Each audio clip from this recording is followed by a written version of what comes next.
difficultés particulières? Oui, non, qu'est-ce qui s'est passé? Est-ce que tu as des moyens d'action pour corriger le tir sur ces catégories-là? Et après, de faire la même chose en prévisionnel de 2023 et te dire, ok, sur 2022, il s'est passé ça, ça, ça, ça, ça. Mes objectifs de 2021 pour 2022, c'était ça. Est-ce que je les ai atteints? Oui, non. Pourquoi je ne les ai pas atteints? L'année 2022 est bientôt finie. Putain, il était temps. Non, parce que c'est bon, ça y est, c'est bon, j'ai donné avec cette année, je peux plus la voir. Alors très clairement, 2020, c'était chaud.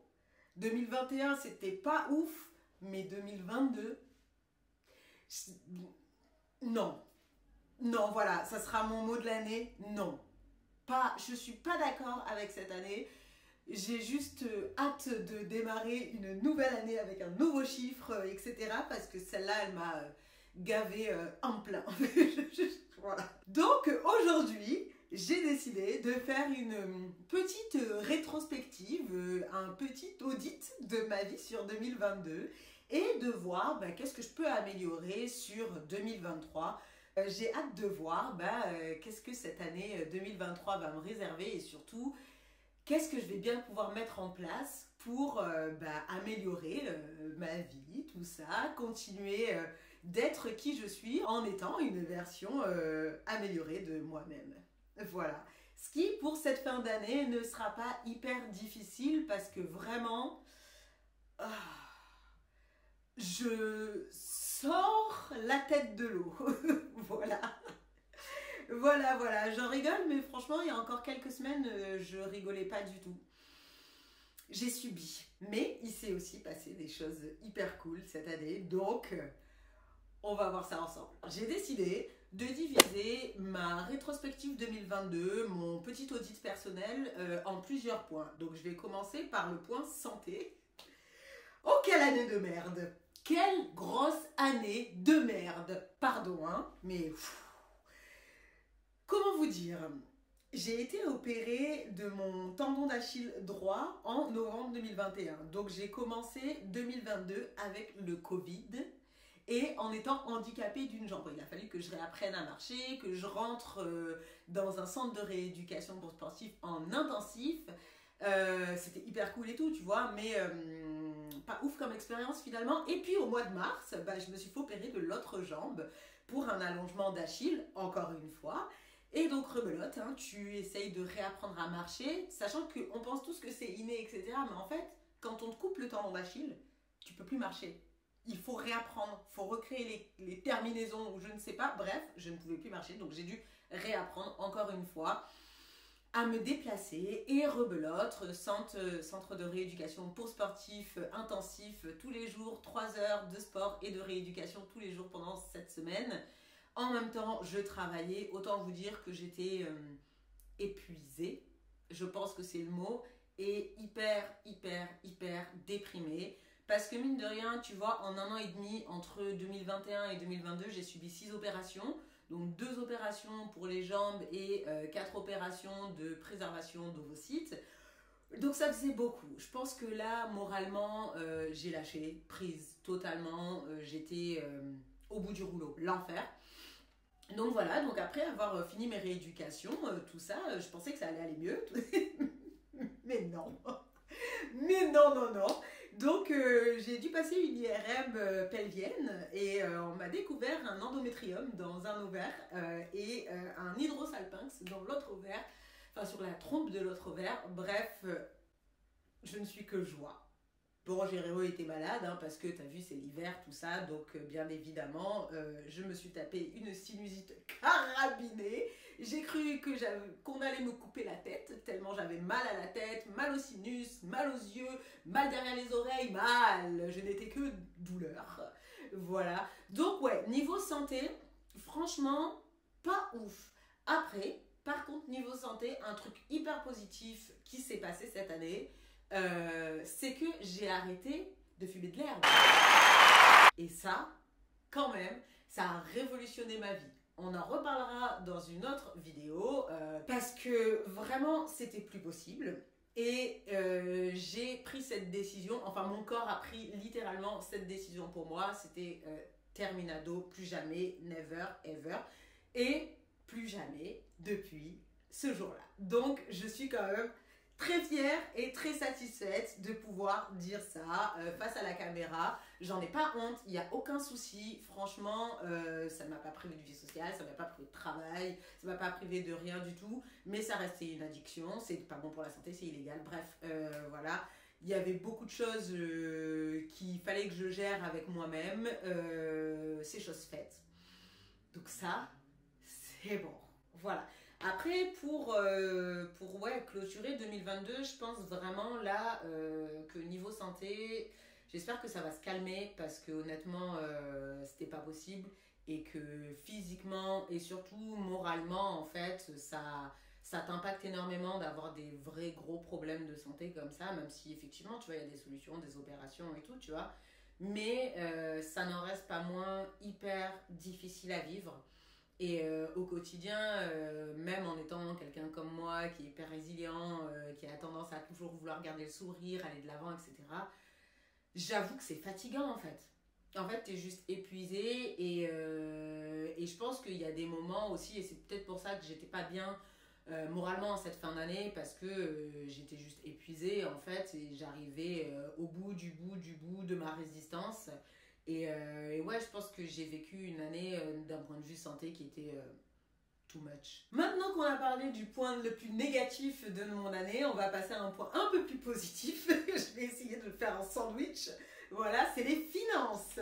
Alors, en cette année 2022, je suis quand même relativement contente parce que grâce à une diversité de challenges, dont le challenge des 100 enveloppes, si vous n'avez pas vu la vidéo, je la mettrai là-haut. Le système des enveloppes liquides que tu portes sur toi, etc. Ça m'a permis pendant un certain temps vraiment de réussir à économiser de l'argent et d'avoir aussi téléchargé l'application Bankin. Ça m'a permis d'avoir une meilleure visibilité sur mes dépenses, mes rentrées d'argent, sur mes prélèvements automatiques, etc. Et la façon dont je gérais mon budget pour pouvoir réadapter en fonction des catégories. Donc ça a été hyper cool pour moi parce que vraiment, déjà, ça m'évite de le faire tout le temps à la main, de faire mes comptes, etc. tout le temps comme ça. Mais en plus de ça, ça m'a permis justement d'être dans une démarche beaucoup plus proactive de gestion de mon argent et de gérer mon budget de façon plus efficace. Après, il y a aussi les investissements que j'ai pu faire cette année. Donc malheureusement ou heureusement, grâce aux crises, j'ai eu la possibilité aussi d'investir dans des cryptos, d'investir en bourse, etc. Donc c'est des investissements qui sont sur le long terme. Je ne suis pas quelqu'un qui joue avec la bourse, avec les fluctuations, etc. parce que je ne sais pas faire de toute façon. Donc j'ai pas envie de me lancer dans des trucs risqués. Je préfère investir sur du long terme et en ce moment c'est une très bonne période étant donné que tout s'est cassé la gueule. Donc j'ai profité de ces moments-là pour investir de l'argent sur certains placements. Donc ça c'était hyper important pour moi de diversifier mes placements et de réfléchir à d'autres moyens de pouvoir épargner mon argent tout en le faisant fructifier sur du moyen long terme. Après ça, j'ai aussi revu ma façon de gérer mes économies. Parce qu'au début de cette année, j'avais vraiment mes économies sur un compte, enfin sur deux comptes que j'avais ouverts dans ma banque principale. Sauf que, étant donné qu'ils étaient liés à ma carte bleue, je me faisais des transferts dans tous les sens. Et en fait, au fur et à mesure, je vidais mes épargnes. Donc, c'était pas hyper pratique comme système. Et je me suis souvenu que j'avais un compte sur Revolut. Et j'ai décidé d'ouvrir des coffres-forts là-dedans, donc des vaults. Ça te permet en fait tout simplement d'ouvrir des sous-catégories dans ton compte où tu vas placer ton argent, quoi, en gros. Et donc j'ai créé un compte, un coffre-fort rénovation, un coffre-fort vacances, un coffre-fort se faire plaisir, un coffre-fort économie, tout ça. Et donc ce qui me fait que j'ai vraiment divisé mes épargnes en plusieurs endroits pour, éviter d'avoir accès à cette épargne de façon trop facile, parce que non, j'ai pas envie de piocher dedans à chaque fois que j'ai une frénésie de shopping. Ça, c'est un truc sur lequel je vais continuer de travailler d'ailleurs sur 2023, parce que ça va pas du tout. Mais en plus, ça me permet justement d'avoir une vision globale de mes économies. Donc une partie que je ne vais jamais toucher et une partie que je vais pouvoir utiliser si il y a des problématiques. Ça a été une année un peu de transformation dans ma gestion de budget. Et je suis très satisfaite de là où j'en suis aujourd'hui et ça va continuer sur 2023. Je vais continuer à faire des placements un peu à gauche, à droite en me renseignant bien évidemment. Et en plus de ça, je vais continuer d'épargner. Je suis en train de réfléchir à d'autres sources qui peuvent me ramener de l'argent aussi. Voilà, ça c'était pour le point 2, la gestion financière et donc les finances 2022. Le point 3 pour moi, c'est mon développement personnel. Donc cette année, je me suis lancée comme défi d'apprendre le Wolof. Voilà, je suis hyper contente d'avoir fait ce pas et de m'être lancée là-dedans. Donc j'ai déjà pris une dizaine de séances environ. Là, j'ai mis pause jusqu'à la fin de l'année et je reprendrai en janvier. Mais en tout cas, j'ai hyper progressé. Bon, en même temps, je pars de zéro, donc c'est pas difficile. Mais voilà, là, j'ai réussi petit à petit à créer un nouveau système qui me permet d'apprendre plus facilement. Et donc, j'arrive à progresser. Et ça, c'est hyper cool. Je suis vraiment très contente d'avoir progressé en Wolof. Voilà, tout simplement.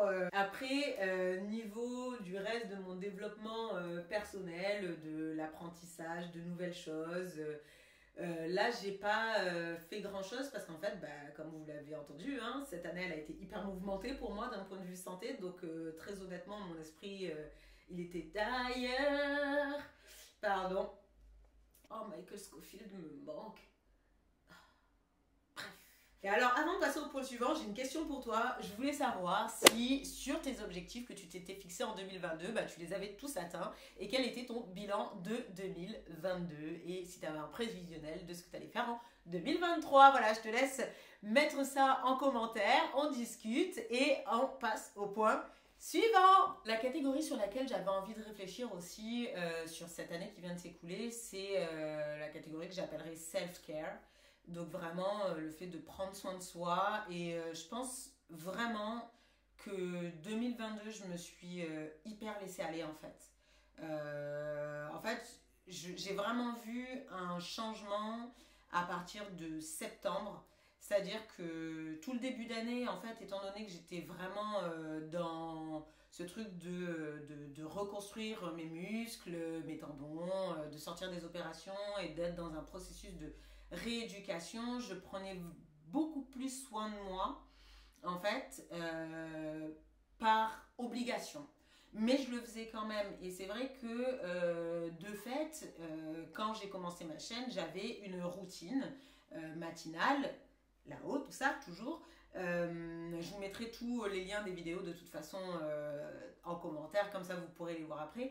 Mais ouais, j'avais vraiment une routine et aujourd'hui, c'est plus du tout le cas. En fait, jusqu'à il y a quelques temps, j'étais dans une lutte vraiment le matin pour me lever, pour aller travailler. Enfin, c'était hyper dur moralement et du coup, ça fait que toute notion de prendre soin de soi, elle a juste disparu et c'est pas quelque chose qui me venait à l'esprit. J'avais pas envie de prendre soin de moi en fait. J'étais juste dans le fait d'être.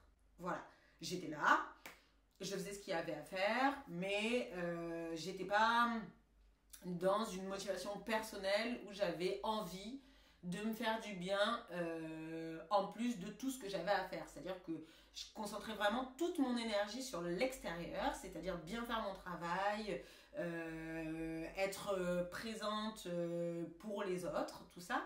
Mais quand il s'agissait de moi, en fait, non, j'avais plus en fait assez de dynamisme et d'énergie pour consacrer du temps à ma propre personne, ce qui en fait ne va pas du tout. On fait pas ça. Jamais. Et ça, pour 2023, ça va changer. Parce que non. Voilà.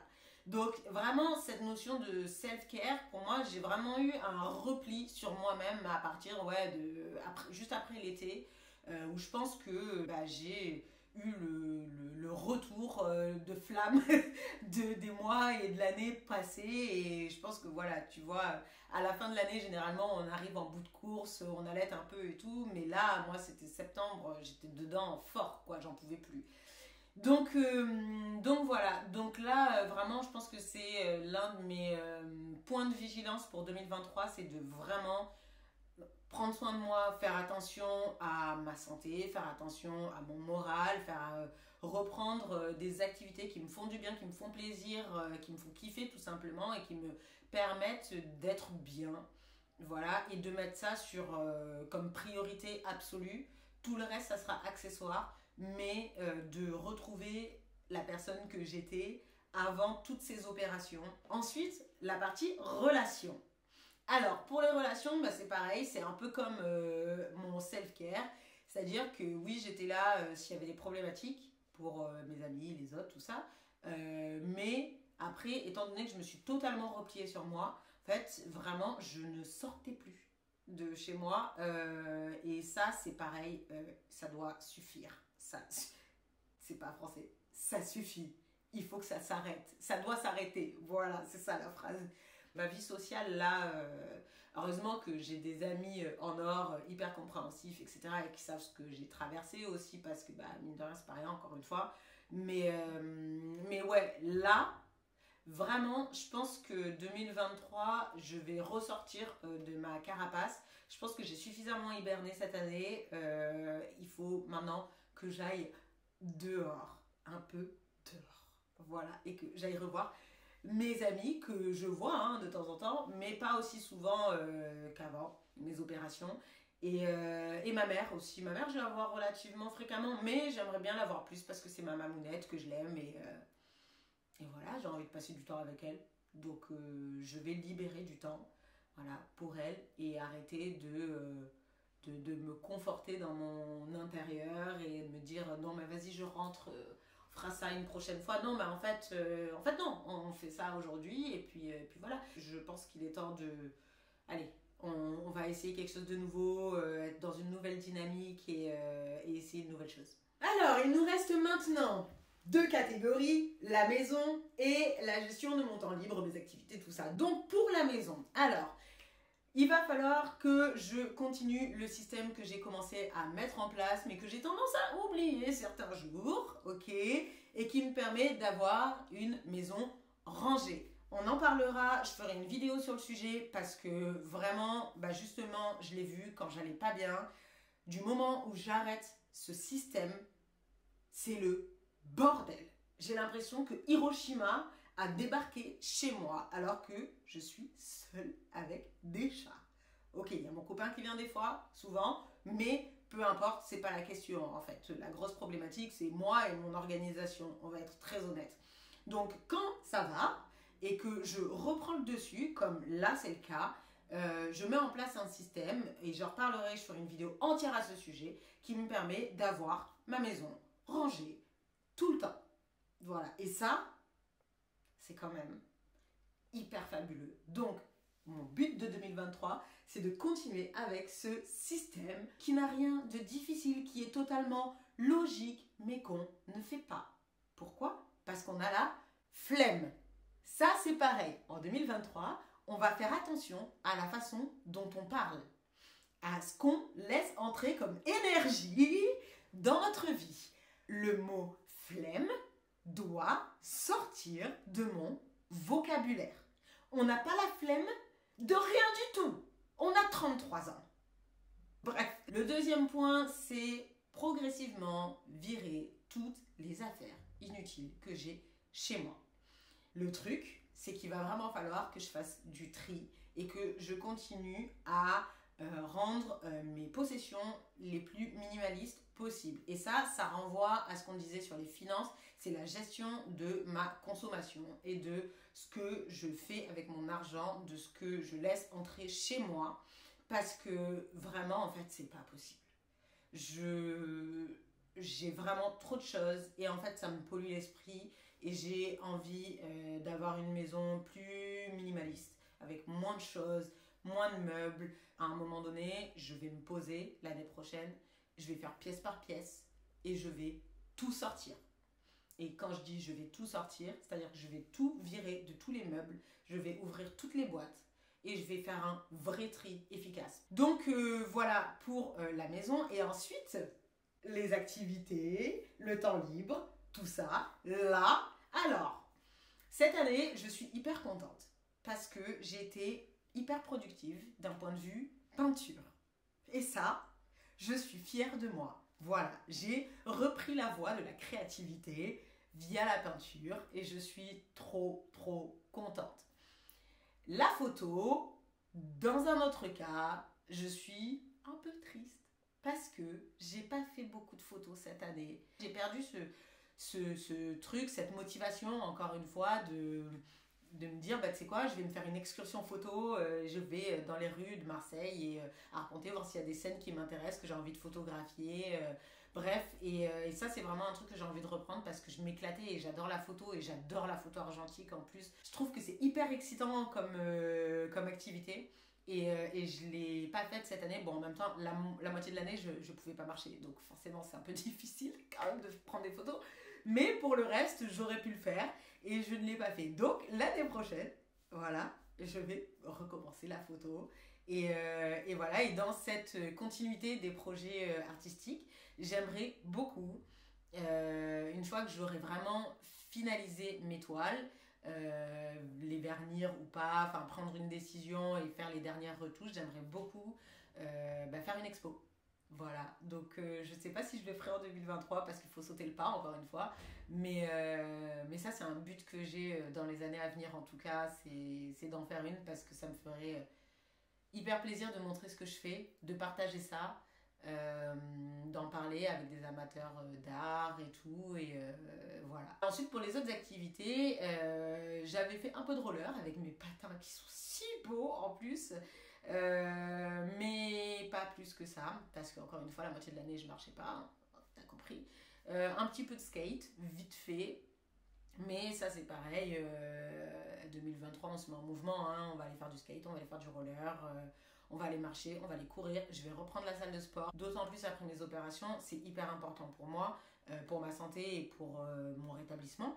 Il va falloir que je me réinscrive dans une nouvelle salle. Donc ça sera la remise en forme et les activités de l'année prochaine. Mais surtout, en fait, j'ai vraiment envie de sortir de ma zone de confort, comme je le disais. Et j'ai envie de faire des choses que j'ai jamais faites. Quoi, je ne sais pas encore parce que justement je les ai jamais faites.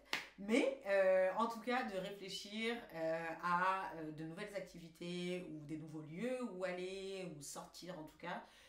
Parce que je pense que là j'en ai vraiment besoin, j'ai besoin d'aller dehors, j'ai besoin de voir du monde, j'ai besoin de sortir, j'ai besoin de voir des gens, de voir mes amis et tout ça. Bref, de faire des nouvelles choses. Et voilà.